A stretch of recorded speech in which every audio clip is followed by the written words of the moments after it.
I never liked it on the ground. I'm not coming down. I want to go higher, higher, higher than that. Welcome back to the Business is Human podcast, where we discuss strategies to increase our VRI, value, relevance, and impact. We're here to blend meaningful work with profitable success. I'm your host, Rebecca Fleetwood Hession, here to steward what we call the age of humanity, to transform the way we work so we can transform the way that we live. As always, my friendly request, if you like what you hear, hit subscribe so you don't miss any episodes. And then leave a review to tell the other humans that they might like it too. Always looking to help you and connect with others. Let's get into it, shall we? I'm happy to have my friend and business partner back on the show this week. And in addition to being my friend and business partner, Eliza Kingsford is also a licensed psychotherapist. She's a best-selling author, certified clinical trauma professional, certified shame-informed trauma specialist, certified EFT practitioner, certified neuroemotional technique practitioner, family trauma professional, certified tiny habits coach. She's trained in polyvagal theory. She's trained as a family therapist, a Thrive Global coach. She's trained in nutritional psychiatry and a certified integrative mental health professional. I wanted to share all of those credentials because the conversation that we're going to have today, Eliza and I, is about love and fear. And I think it would be easy to take the title of that or the topic of that and dismiss it as just a conversation between friends and business partners. But I asked Eliza to come on the show and talk about this topic because in some of her video-based solutions that I use with my clients, she talks about that all of our thoughts come from either love or fear. And as I'm writing the book I'm writing now about a new definition of success and really trying to tie together nervous system work that Eliza brings to me, as well as business application, and for me also a biblical application. And of course, love and fear from a nervous system perspective got me pretty excited about it, thinking about it from a biblical perspective. And I just wanted to dig into the science from a therapist and a neuro nerd, as I call her, about this root of our thoughts being from love and fear. And so this is purely we hit record and I said, tell me about this. And so I was taking notes as fast as I think you'll want to take notes about this topic and how this informs your life and your work. All right, here we go. It's a big day on the podcast, the Business is Human podcast, because we have friend of the show, our favorite neuro nerd, Eliza Kingsford, on today. Thank you, which is, by the way, my favorite nickname. I've been called a lot of things in my life, but neuro nerd is my fave by far. I have fully accepted that as my As you tagline. should, because you embody it all the time, and it makes me super happy.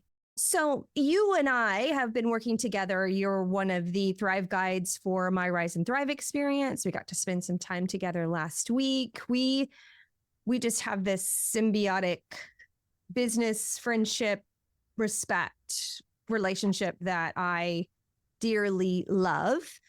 And that brings me to the conversation I asked to have today, because I am deep in I don't even know what to call it. I'm being very awake, aware, research, the combination of observing people, but also digging into the science and the Bible of we need a new definition of success in business, and for a variety of reasons. So when I look to you to bring me the science, the neuroscience of why we do what we do from a nervous system perspective, You said something in one of your solutions, video-based solutions that we'll get into later as a reference point for people, but that all decisions come from a place of either love or fear. And that just lit my brain and my heart on fire because it ties so closely to what I see people experiencing in business, the way the Bible teaches love and fear at its foundation. And I thought, ooh, I'm just going to have her on a show and we just go and dig into it. Yeah. Just chat about it. Teach us about that. So all decisions come from a place of either love or fear. How does that work? Yes, I think for a tiny bit of context, I think what you're referencing is there's a place in one of the videos, like you said, where I say every thought we have, which then leads to decisions, right? Behaviors. That every thought we have is either a thought from love or a thought from fear. And I go on to elaborate a little that they're like labels of a bucket, meaning it doesn't necessarily have to translate into exactly love or fear. It's sort of the bucket of love or the bucket of fear. A different way of saying that is an energy of love or an energization of love or a vibration of fear or an association of love or an association of fear. Meaning it doesn't have to translate to the exact translation of this thought was, I love you, Rebecca. Mm-hmm. The thought could carry the energy of love, positive emotion, positive feelings, positive affect, or the energy of fear, negative emotion, negative feeling, negative affect. Does that make sense? As in, it's not a literal translation, love and fear. It is the bucket. It's sort of the association, what we associate with love and fear, or positive or negative. Which is the basis of what you teach us in Rise and Thrive, and the work that you do is that nervous system is based on energy, right? We are just a big ball of cells that are knocking around and creating vibration and energy is my summary of your deep dive of neuroscience. And so what you're saying is the vibration or the energy is rooted in one of those buckets. Correct. But it's a big point that from a business perspective that's important is I'm big collective we of business society tend to overanalyze, over intellectualize things. Like you quickly were like, hold on, it's not really an exact definition of love or fear. It's the energy of, and that's really indicative of how we move through the world, right? Is we are reacting to a chain of events or somebody made eye contact that felt funny, or it's an energetic feeling, thoughts thing, not necessarily the definition of. Yes, that's exactly right. What we do so well together is you are so good at summarizing the often complex physiology and complex neuroscience that I love to get into, and I do, but then you so beautifully like pull out that thread, the important thread of it. And I think this is one of those areas where it's important to sort of both go into a little bit more of the complex and come out of it, which is what you just referenced is the sort of everyday examples of it.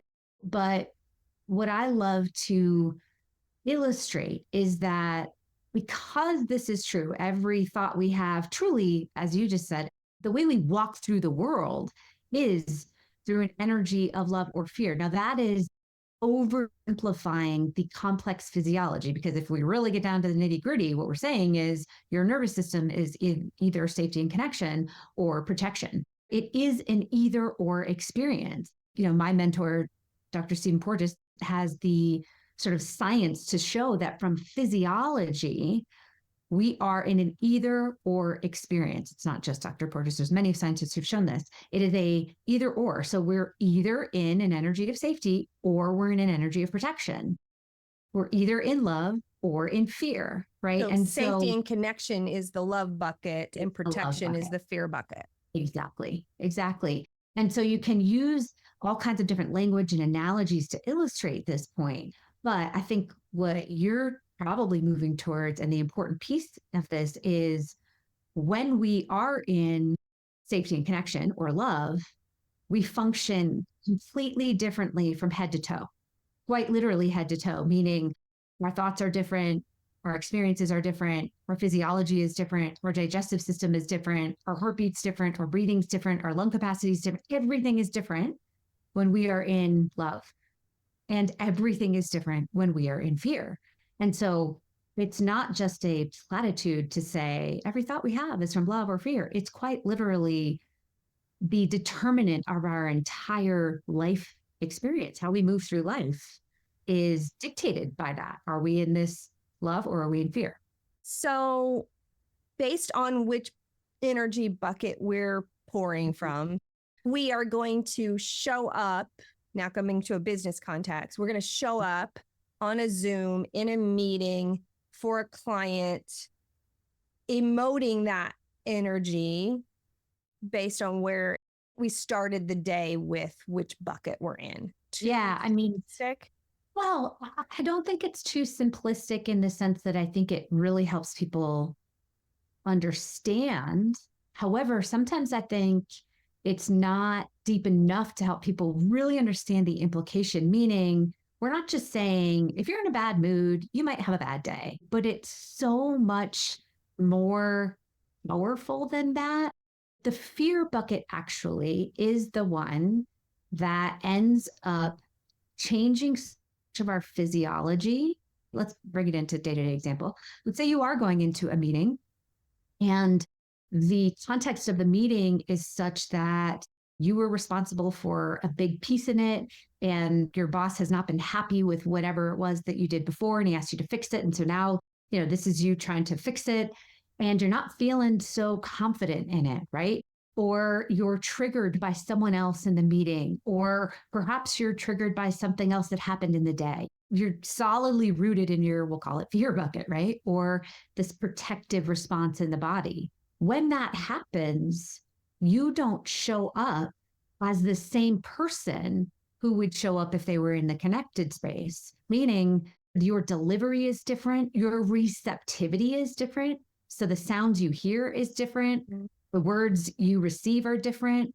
Let's say your boss is giving you feedback. What you hear in those sentences will be different than if you were in a connected state, meaning that physiology runs your show of whether or not you are experiencing that as a good experience or a negative experience. And so it's way beyond just this, oh, I'm having a bad day, which means, I'm in a bad mood, I'm having a bad day. It's so much bigger than that. I love keeping things simple. I love how beautifully you are able to illustrate a simple concept when sometimes I go on and on and on.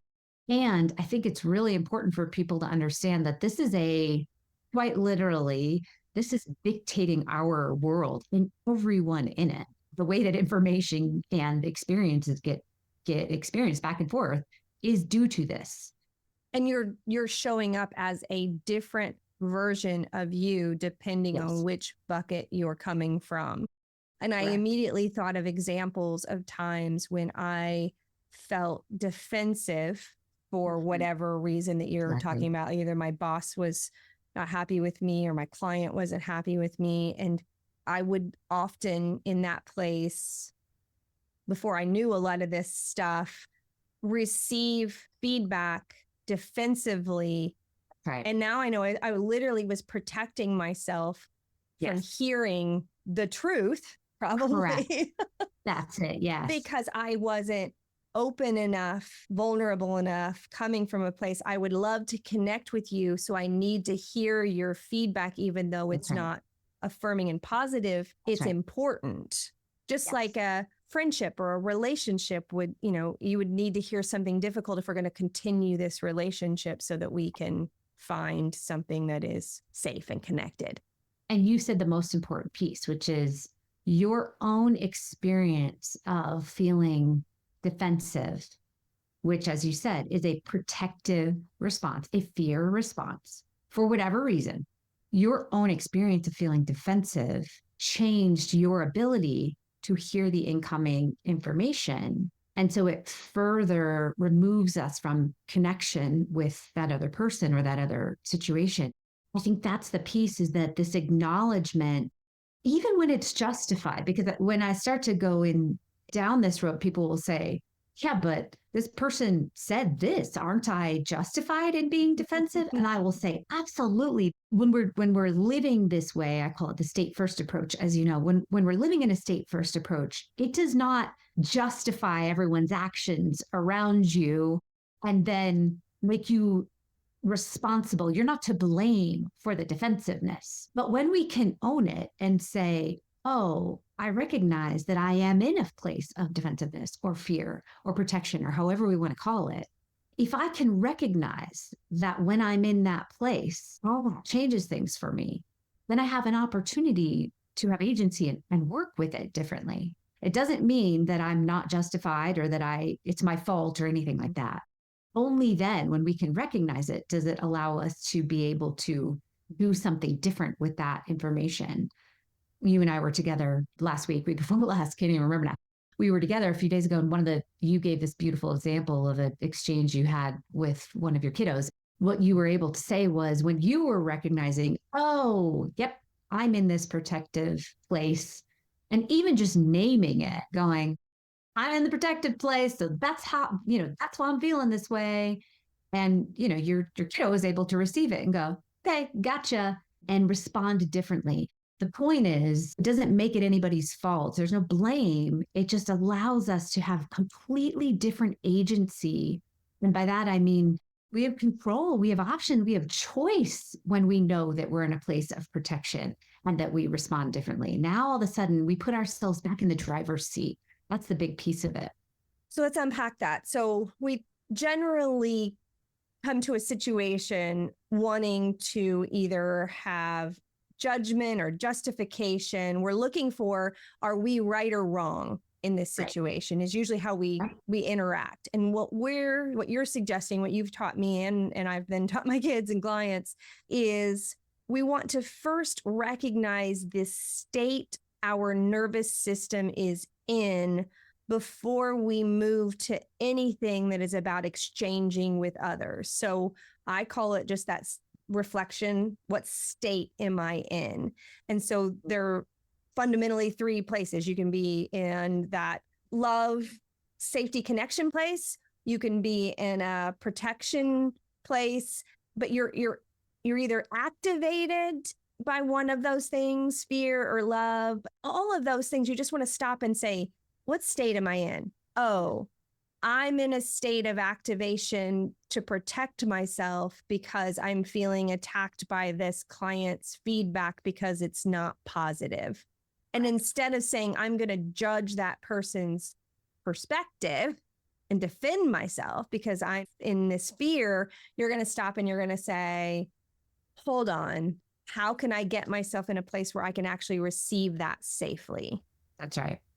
Yeah. And I will say, this takes practice. This takes practice, and we get better at it over time. But anytime we are feeling judgment, defensiveness, wanting to defend our position, well, this is the thing about where we started this love and fear. Anytime we're experiencing a negative emotion, thought, feeling, anything, that's an indicator that we have moved into a protective response. Mm-hmm. They're just signs and signals, clues from our body to show us that we are in a protective response. And the invitation, the practice is to recognize that we have moved into a protective response by recognizing our cues and signals of that. Is defensiveness one of them? Is irritation one of them? Is frustration one of them? Is lack of patience one of them? Who knows? But all of those are cues that we've moved into a protective response. And then if we can notice that and say, okay, I recognize I'm in a protective response, we have the opportunity to bring us back to a level of connection, or back to a place where we can, as you said, receive the information differently, read the email again, or listen to it again, whatever the feedback is, and see if there's anything in there that might be useful to us. I say that this is a practice because it requires vulnerability. It requires love. It requires safety. It requires connection in order for us to be willing and open and receptive to feedback. And this is just one of many examples, as you know. It's not a destination. I know that sounds cheesy, but it's a practice. It's an ongoing thing. We don't get to check the box and say, yes, got it. Living in love and safety and connection now forevermore. Yay. No. yes. Okay. So here's where it gets troubling to me is if we go to the definition of burnout that goes all the way back to 1974, Herbert Friedenberger and his colleagues, who defined burnout as when you get in a state where you're proving yourself, always working harder, and feel like you need to take care of the business and then it will take care of you. I call that the outside in. Like something out there needs to define my success, take care. Like I got to prove myself to the boss or to the client or whoever it is to me, connecting that to what you're saying, largely a protective state. It's a fear state. If I don't perform, if I don't achieve, if I don't get the promotion, if I don't get the paycheck, and I'm afraid in some way, so different levels, different, descriptions of those emotions, then I'm not okay. That over time, it makes sense how it would be burnout as a diagnosis because it's changing our physiology to move through the world in a constant state of outside in. I mean, we're talking grades, we're talking how our parents feel about us, about our grades or our sports. And then we get to work and how does our boss feel? How does the client feel? And that's obviously making us sick physically, mentally, emotionally. That makes sense to me, but I'm trying to move us to a place of understanding inside out versus outside in. And so inside out would be, I'm going to do what I need to do to have safety and connection that I carry with me that isn't, I go get it from somebody else. Right. How do we do that? How do we teach people to do that? Oh, just real quickly, no big deal. In the next 18 minutes or so. That's right. Man, this is such an important concept, this outside in versus inside out. And like you said, it makes sense when you step back and you really think about it. If ever we are relying on something outside of us in order to be okay, a different way of saying that is something else is in control of our okayness, that will always feel unsafe to a nervous system. Because we're in any way you want to fill in the blank, we're saying this person or this situation or this decision or this house or this partner or this child or this grade or this promotion, something that I don't have direct line of control to, something outside of me has to be just so in order to be okay, will always automatically put our nervous system in a state of a lack of safety. Because the opposite of that message is, I'm not okay unless, and then fill in the blank. So we're sending direct message to the body, I'm not okay unless. So then the brain and body working together in their sort of information superhighway, they're sending messages back and forth with that input that says, I'm not okay unless. And so it's hyper vigilant to the unless. Unless the partner, okay, I'm hyper vigilant to the partner. Unless the money, okay, I'm hyper vigilant to the money. Unless the weight, okay, I'm hyper vigilant to the body. Right. And so as long as we have that, I'm not okay unless, it will always be fear or a lack of safety. So your question though is, well, how do we switch that? Well, before you do that, yeah, just to put another piece to this puzzle of a lot of things that I've talked about on this podcast and anybody that's worked with me in coaching or keynotes, is I want people to move from a constant state of feeling like they need to control everything, which I always use the symbol of make a fist as tight as you can and hold it. Like, how does that feel? Well, your body starts to respond to that and starts to feel uncomfortable, and it starts to impact every part of your body.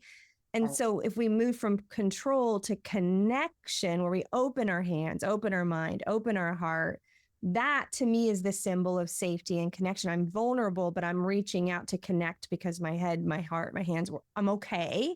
Right.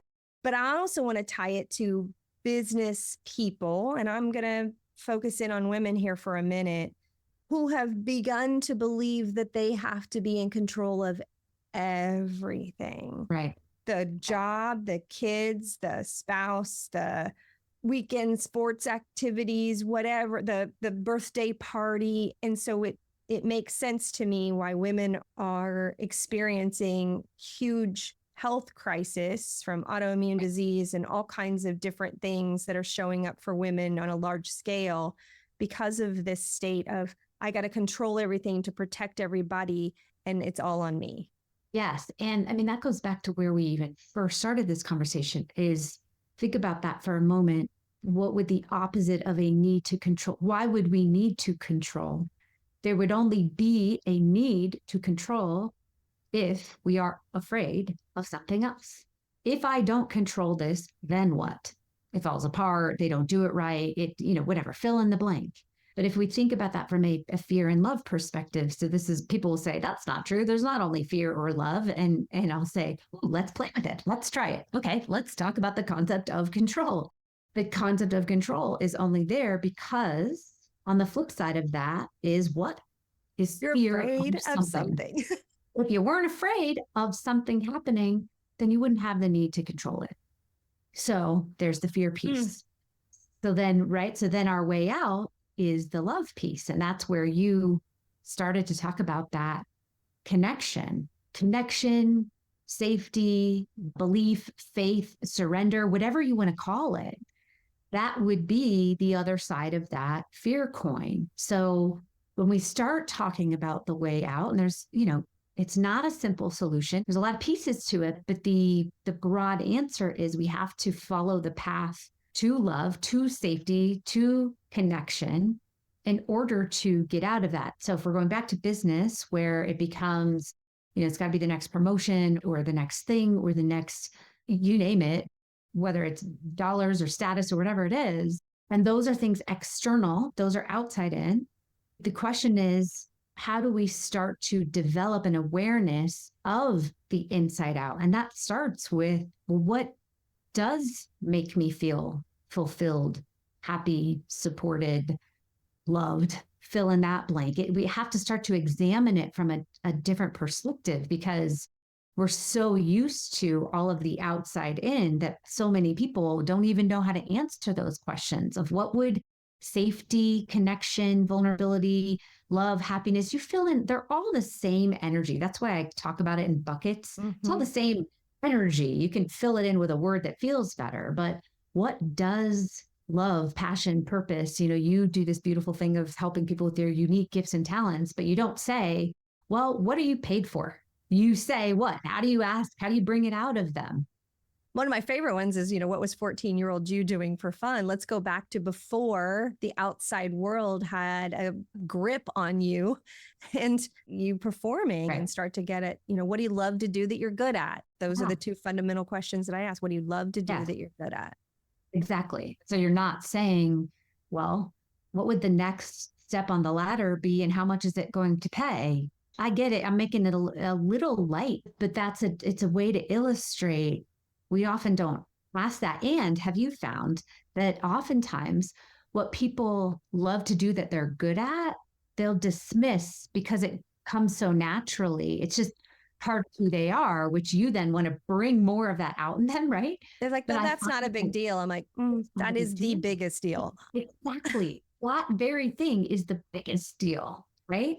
And I think we have a real societal challenge in that when you ask people what would make you feel safe and connected, the love bucket of energy, that people have a really hard time describing it because control as a habit and a practice is what we've watched our parents and our grandparents do without a lot of conversation about why they're doing what they're doing. And so what we've passed on generationally is the habit of I need to control things because that's what I've watched being done. and not enough reflection of who am I, what does bring me love and joy.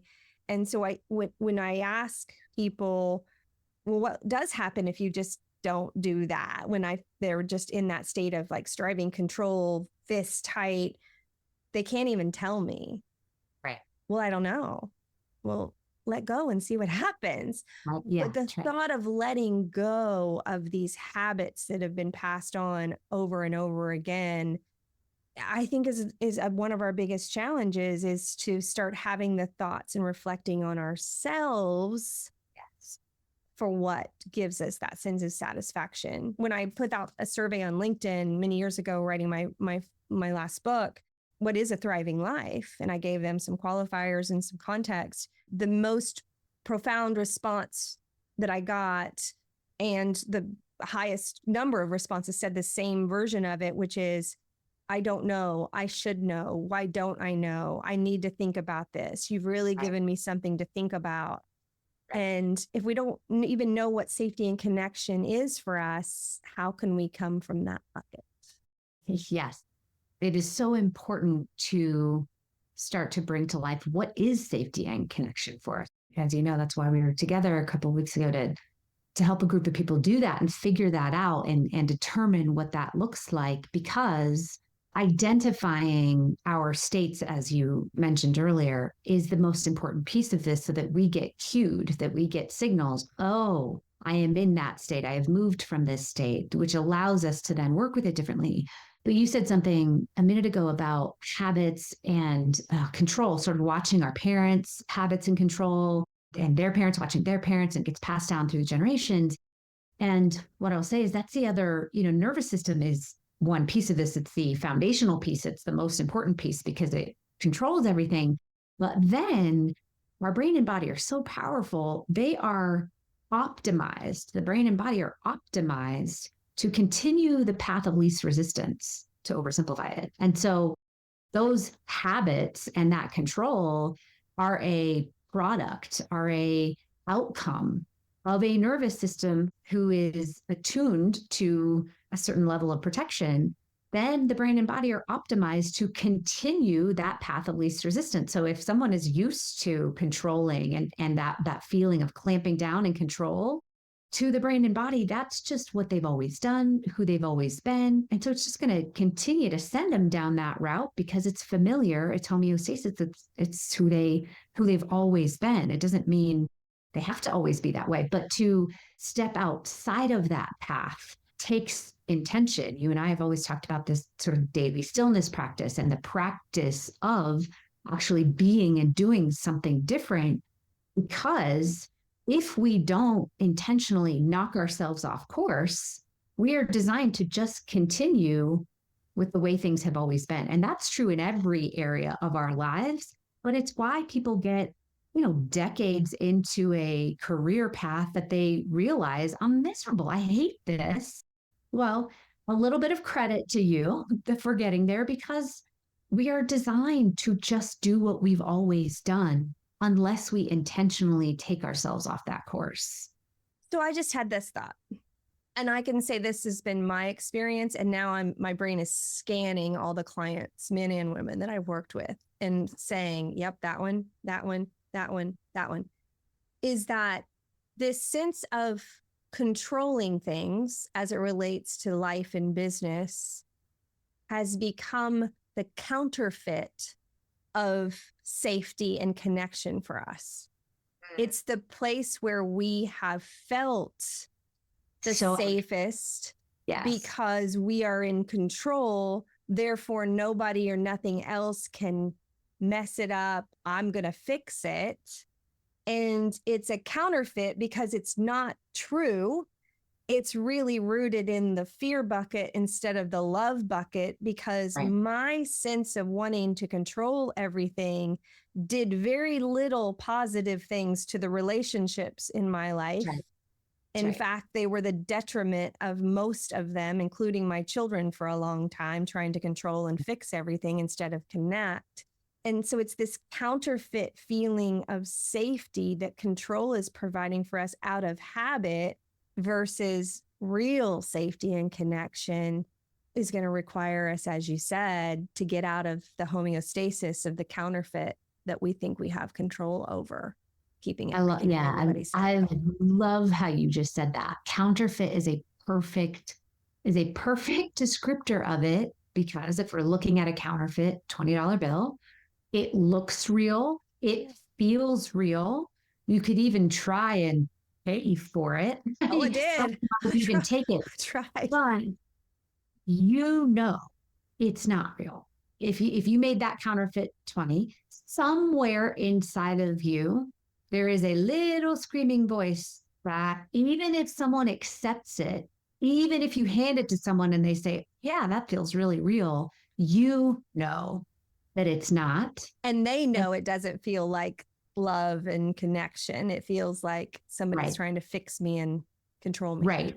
Exactly. And I think that's the thing about the nervous system, is that the more we control, the more we clamp down that visual that you have of your fists really tightly, the more discomfort it creates. And so that is the thing about the counterfeit piece, is that it's what we call the top down part of us, the cognitive part of us, our brain saying, I can control this if I just work harder, if I just do more, if I just get there faster, I will be able to manage this situation. That's the top down process. That's the cognitive process.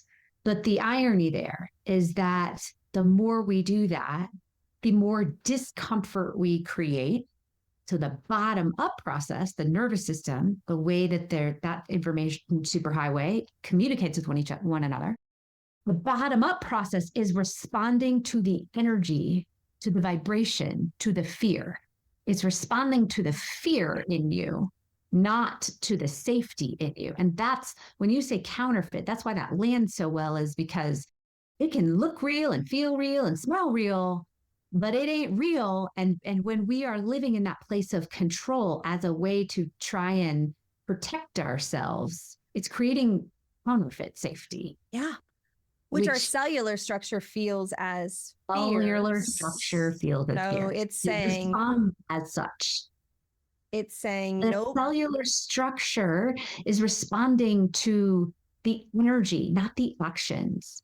And or so the thoughts or the exactly. So you can say the thought, it's going to be okay. But if the energy underneath is only if I do this and only if I do this and and if I get the list and if I get the promotion, if I have it's going to be okay. The cellular structure is responding to that energy of fear, not to the words, it's going to be okay. So if you truly, from the inside out, are feeling love, so this comes back to where we started, love or fear, right? So if we're feeling the love going, it's going to be okay. And you're feeling that from a place of, I'm not totally sure how it's going to work out, but I got faith and I got surrender, and I got action, and I got purpose, and it's going to be okay. The same words, it's going to be okay, carry that energy of love, of connection, of safety, of vulnerability. The cellular structure responds to the energy, not the words, that's what you were saying. And to continue with the cellular structure, that's everything. That is the thing that runs our blood to all of our organs. It's our heart rate. It's our breath rate, all of it, which over time, if your cellular structure is continuing to respond to your energy of fear, that's when things start to break down in the body as well, which is what you were referencing with things like autoimmune and illnesses. And, when we get colds easily, all of that stuff, because the body is so busy responding to this energy of fear that it's breaking down in other places. My heart is so happy that we just got this connection piece for how to describe what you and I see every single day.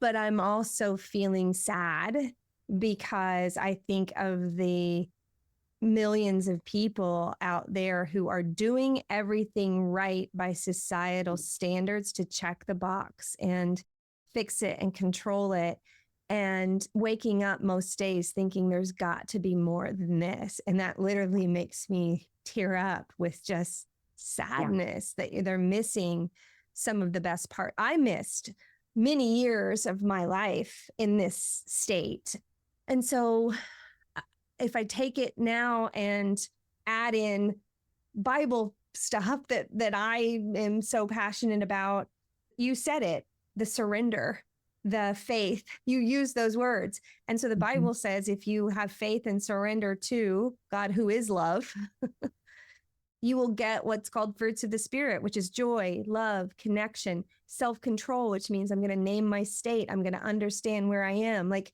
that's what the Bible's trying to say, is this is the way the nervous system works, but I need you to have more faith in the God who created you than you do in your own abilities to fix and control everything, because that's what's actually making you sick. And that's what's opening the door to the whole darkness of fear spirit world that we don't even have time for today. But just from a physiology perspective, that's it.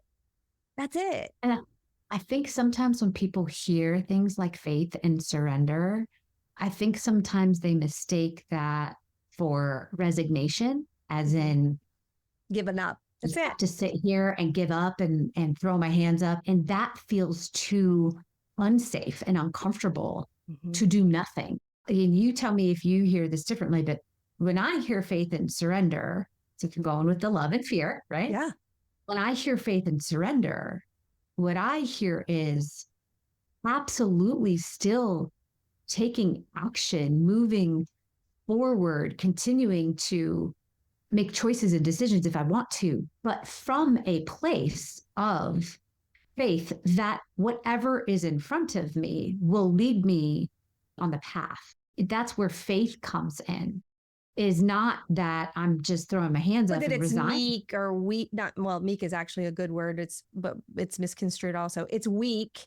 It means I've given up. It means it's a bad thing. And that's not. Exactly. It's exactly the best thing, because it says I have faith that things, I'm gonna know what to do in the meeting. The right resources are gonna show up. I'm gonna take action with faith that it's gonna work out. Not in fear that I have to control it, because it probably or it might not. And that's this dichotomy, I think, can be really uncomfortable for people. I'm saying it's either or, love or fear. That's too black and white. But listen to all the ways that we have come back to faith or fear, love or fear, right? Safety or protection. This is why that statement is every thought we have or every decision, everything about who we are is love or fear. And I think the concept of moving with faith and surrender, you can apply it. You just gave these beautiful examples of, every meeting, every conversation, every decision. Can I come to it from the perspective, or at least the awareness? Am I making this decision with an energy or from a place of love or fear? Am I coming to this conversation from an energy or a place of love or fear? And as we start to filter our lives through that, it becomes so clear when we have the energy of fear. And that doesn't necessarily mean that we change everything and, okay, I'm just living in love, happy land all the time. It's just awareness. And we get to go, oh, yeah, brought a lot of fear into that conversation. Interesting. Which way did that go? Or I brought a lot of fear into that decision. Interesting. What way would that go? I mean, I have been living my life vulnerably from the question of what would I do if I wasn't afraid for a while now. And boy, I tell you, sometimes that'll really push you to your limits. What would I do if I wasn't afraid?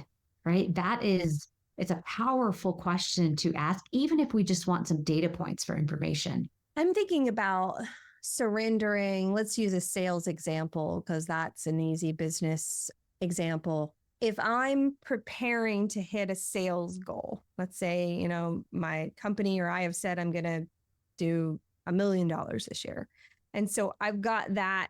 It could be either hanging over your head in fear, or it can be just a data point that tells you, where am I at in my year? So if I'm seeing it from a surrender, it's just a data point, not I'm afraid of it. I'm going to show up for a sales call doing the same things in terms of preparation. Did I maybe research the client? Did I come prepared to talk about whatever their challenges are? I'm still doing work. I'm still preparing, but I've surrendered that the outcome is going to be what it's going to be. And I don't have to fear, oh my gosh, if I don't get this client, everything falls apart. That energy is what skews the connection for you and the client versus saying, I'm going to show up as my best self. I'm going to come prepared. I'm going to come whatever it means for prepared in your industry or business. And then surrender it to, if I'm going to do my best that day, if that client is either for me or they're not. That's right. And then I move on to the next opportunity. That's right. And to go back to these concepts not at all being sort of platitude, Pollyanna, self-help concepts, when we show up from an energy of fear, our access to executive functioning resources is completely different. So if you show up from this energy of, I have to get this client because I'm trying to get to make this mark, and if I don't get this client, then I'm not going to make the mark, that energy shuts off your pathways to creativity. Let me back up and say the most important one. That energy shuts off your pathway to connection because from a nervous system perspective, that would be wasted resources. If the nervous system needs to protect you from threat or danger, it does not have time to connect to another human being. It is not safe to look at someone and hear someone and take them in and be vulnerable and connect and have that shared space and curiosity and compassion. No way. When the nervous system is optimized for protection, it is in protection mode. And so quite literally, our pathways to connection, compassion, creativity, ideas, all of that get shut off because we are coming from that energy of protection. So it's that important for us to learn to live differently with this, you know? Yeah. So if you show up to that sales call without your executive functioning to make good decisions or really connect with that, just don't go. Right. I mean, but I've showed up to a lot of meetings that way before I understood what it was. And I think there is some degree of preparation and confidence that gets built if you're new to an industry or new to a company. But the sooner you can get to that place of, oh, I've got enough confidence in being able to talk about the solution or talk about this problem that I'm just going to show up and surrender and have faith, is a beautiful place to be. I think about times that when I'm in a great state of connection and I'm talking to a client, and they'll say something or ask a question, and all of a sudden, something from 20 years ago that someone taught me. Well, I just had one not too long ago. I worked for the Franklin Covey organization, and literally it was a conversation I was having with Dr. Stephen R. Covey, because I got the opportunity to work with him. A conversation from 20 plus years ago, more than that, 30 years ago, pops into my head to use as an illustration in this conversation with this client today. There's no way I would have had access to 30-year-old information if I wasn't in that place of safety and connection. No way. And that is actually, that's true from both a, wow, what a cool, almost spiritual experience. And it's true from the physiology experience, that your access to implicit memories are shut off, right?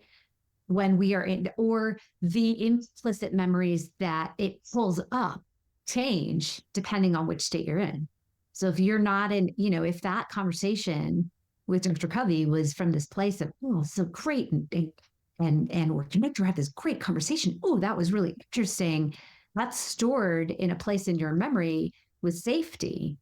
And so it's not going to pull up if you are in a state of danger, right? So you wouldn't have had access to that brain. Because those buckets store your memories, and which is what, going back to the very beginning of this conversation, if there's a love bucket and a fear bucket, your memories and experiences store in that same bucket, is what you're saying, right? Right. That's exactly right. That's how our memories don't get me started, girl. You know where I go with this. I know. That's how our memories get stored in the brain and the body. That's how everything about our life today is just a collection of stored memories and experiences and how we perceived them and whether they were in this bucket or that bucket. And yes, you need to have access to whichever bucket they're in order to pull them up. Okay.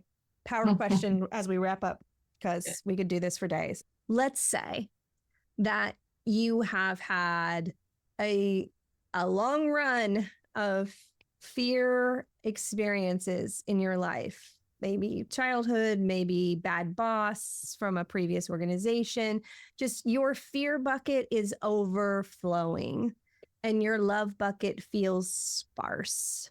What could one do to shift that? Yes. Two things come to mind that are really important here, I think. Talked a lot about illustrating the two different buckets and sort of the impact, especially of the fear bucket. I think one of the important things to remember is that our systems were designed for flexibility and fluidity, meaning it's possible that you go into a meeting in fear, and through the course of that meeting, find yourself sitting in front of someone that feels warm to you as soon as you sit down, and for whom they are solidly in their love bucket and they're really good at connection, and it disarms your protection and you're off and running in that meeting. I feel like it's important to point out because we are constantly interacting with other nervous systems and other people around us. And through that interaction, we can shift and change moment to moment. So I wouldn't want anybody listening to leave feeling like, well, I went into that meeting in fear. And so that's that. The outcome is already set in stone. Is a fluid and flexible relationship. And the reason I say that is because what happens is, to your point, your question is that if you've had a lot of experiences, if your system has been tuned, we call it, if it's been tuned to protection, then it can feel like your love bucket is either minuscule or non-existent, and that becomes just your lot in life, right? That's just the way that it will be. And what I like to remind people is that we can intentionally start to pay more attention to that other bucket and intentionally put more things in that bucket, tiny thing, like a smile at a stranger, or a deep breath with your hand over your heart, or a moment outside just to take in the sunshine. Little tiny things that if we know that we're doing them for the purpose of expanding what we call our window of tolerance or expanding our love bucket, then they're very, very, very powerful. And it doesn't take these huge things in order to expand that bucket. We want to be in the love bucket. Let's just be clear. Our bodies, our biology, our physiology wants to be in the love bucket. So if you want to expand that, absolutely do it. And it's not these huge things that we need to change. It's little things. I always tell people the little things are the big things. It's you doing the little things every day and then doing more of them, big when you can. It's the little things. So of course, like we said, we talk for hours about exactly what that means, but I just want to leave people with number one, there's flexibility. So we're not just a fixed state only. It's meant to be fluid. And number two, it's little things that expand our love bucket. And it's not just, oh, am I in a good relationship? And do I like my job? It's what can I appreciate? How much can I appreciate? How much can I take care of myself? What makes me feel good? There's so many things that go into that love bucket. Ooh, when you said our bodies, our cells want to be in the love bucket. We do. That's powerful. And if we see the love bucket as the magnet that our cells are trying to get to from a Bible perspective, that clicks all the boxes. Like the Holy Spirit, God is love magnet is constantly going, come here, come here. And so any little thing is like a little piece of metal to that magnet. Oh, this is going to make me cry. I love it when we don't plan what we're going to say. I literally just called you and said, will you talk about love and fear on the podcast today? And you're like, God, you're just showing up around this conversation and now I'm crying.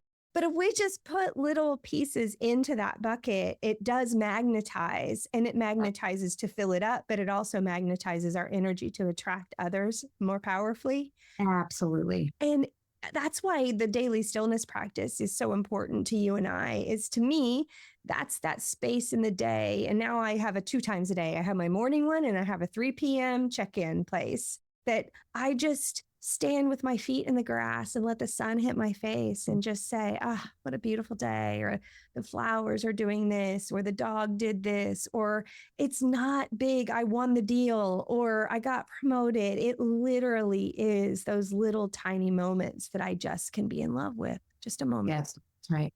And anybody has the ability to do that, to look for those little moments, glimmers, these tiny moments of appreciation. And exactly what you said, they do magnetize, and then they build capacity for even more. So it becomes this snowball effect. And it's so powerful.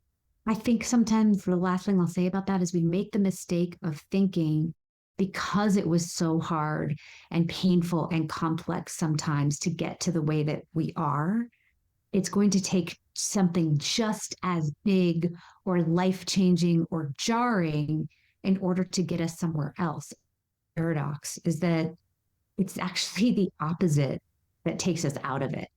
And business has a long-standing love affair with it's got to be hard, it's got to be strenuous, it's, no pain, no gain kind of mindset. And if you're listening and you are a part of a team in a business, whatever kind of business you're in, to remember that the energy that you bring does matter, even if others aren't bringing or matching you with that same love bucket energy. And if you are a leader, that you're looking around your team at the people who are showing up with love, those are probably the best ones to promote, more so than the ones that know how to do a pivot table on a spreadsheet if they don't have any love that goes with it. Indeed.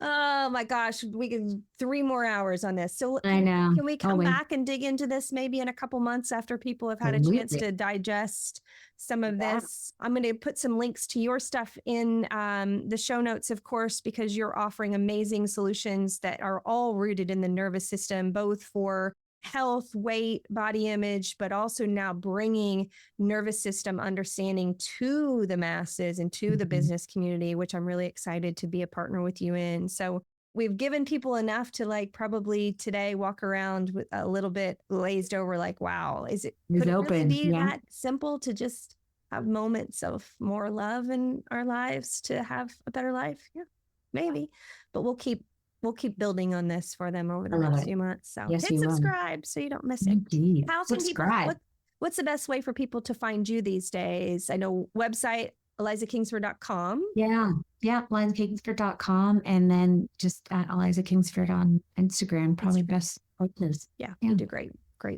stuff out there. All right. I love you. Thank you. I love you. Mean it. I'm not coming down. I never left it on the ground. I'm not coming down. Thanks for listening to this episode. I would love it if you would go to Apple Podcasts and leave a rating and a review. And then you can go to RebeccaFleetwoodHession.com and join the Badass Women's Council. And if you really want to take a deeper dive, join the movement of 1,000 Thriving Women. There's amazing Thrive tools there for you today. Love you, mean it. And I'm not coming down. Hey y'all, fun fact, if you like the music for the podcast, that is actually my son, Cameron Hession. And I would love it if you would go to Spotify and iTunes and follow him and download some of his other music. My personal favorite is TV Land.